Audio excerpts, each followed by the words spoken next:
Rebonjour. Alors, dans cette petite vidéo, on va voir les mots de la même famille. On va commencer par lire notre petit énoncé. La cloche annonce la fin de la récréation. Le maître fit quelques pas entre les tables. Il marcha jusqu'à son bureau et proclama: La patrie. Qui d'entre vous sait ce que veut dire patrie? On ne comprit pas. Alors le maître expliqua. Ceux qui aiment la patrie et agissent pour son bien s'appellent des patriotes. Donc c'est un énoncé, c'est un petit passage de la grande maison de Mohammed Dib. On commence par notre première question. Qui parle dans l'énoncé ci-dessus? Et de quoi parle-t-il? Donc celui qui parle, c'est le maître qui parle. Il parle de quoi? De la patrie. Deuxièmement, relève deux mots formés à partir d'un même radical. Dans le texte, nous avons deux mots qui ont le même radical. Ces mots-là sont patrie et patriote. On passe à l'analyse. J'analyse. Quel est le radical commun aux deux mots patrie et patriote?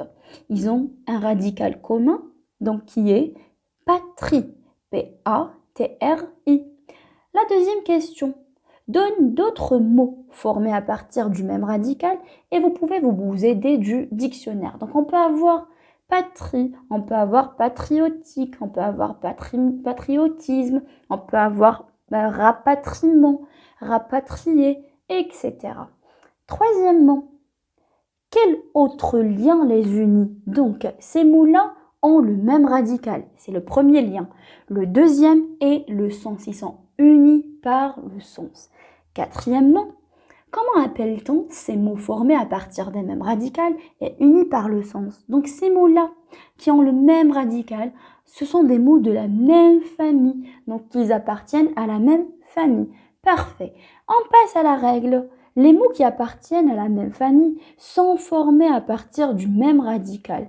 Exemple, donc regardez, le radical est écrit en rouge. Patrie, patriote, patriotique, patrimoine, patriotisme, histoire, historique, historien, etc. Et c'était notre toute petite leçon d'aujourd'hui.